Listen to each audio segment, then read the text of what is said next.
You see, the budget documents, as I have said, are about committed spending. Things like an NDIS that only become more expensive the more people who access it, and that's not rawly about immigration, but that is about all people from everywhere, from the hospitals being born in the hospitals here, yes, to the people coming into the country, but people who eventually need access to the NDIS. It could happen through accidents. It could happen through chronic disease, which doesn't become more debilitating until later in life. All of that, of course, covered by the NDIS. Now, when the government says that they want to do what the majority of voters say, which is cut spending, remember, 66% of people say cut government spending because they don't like the idea that we have deficit after deficit after deficit where they will spend more than they take for the next 40 years. When the government talks about a reduction in government spending, this is how they sell it to you. Savings. Savings. Savings. Savings. Savings. Savings. Savings. Savings. Savings. But when the same ideas are made by the opposition, they weaponise it using the C word. Cuts. Cuts. Cuts. Cuts. Cut. Cuts. Cuts. Cuts. Cuts. Cuts. Cuts.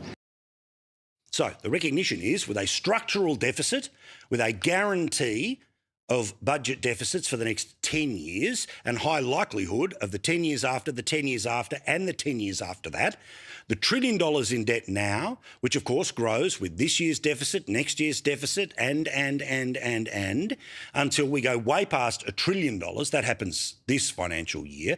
And no doubt when we have this conversation in some way, shape or form, 10, 20 or even 30 years later, still a young fella, it would be closer to $2 trillion. So today, Angus Taylor, I thought, made a very interesting suggestion, which was, why don't we do this together? Now, you can call it savings, and I know that politically you'll bash me over cuts, but we've got to do something here. Why not have the best brains in your team and the best brains in my team have a look at that federal budget? Together, we would have the votes to be able to do something in the Senate, and maybe, just maybe, we would be able to change the direction of our economic future.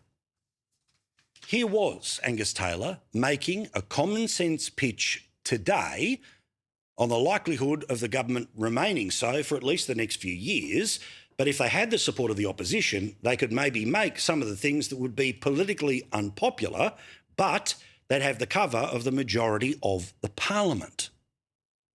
Setting up a prosperous economy requires us to put Australians first, not politics, not egos. And it's in that spirit that I wrote to the Prime Minister, Anthony Albanese, yesterday, proposing the establishment of a bipartisan task force on spending restraint. A task force comprising equal numbers of government and opposition members.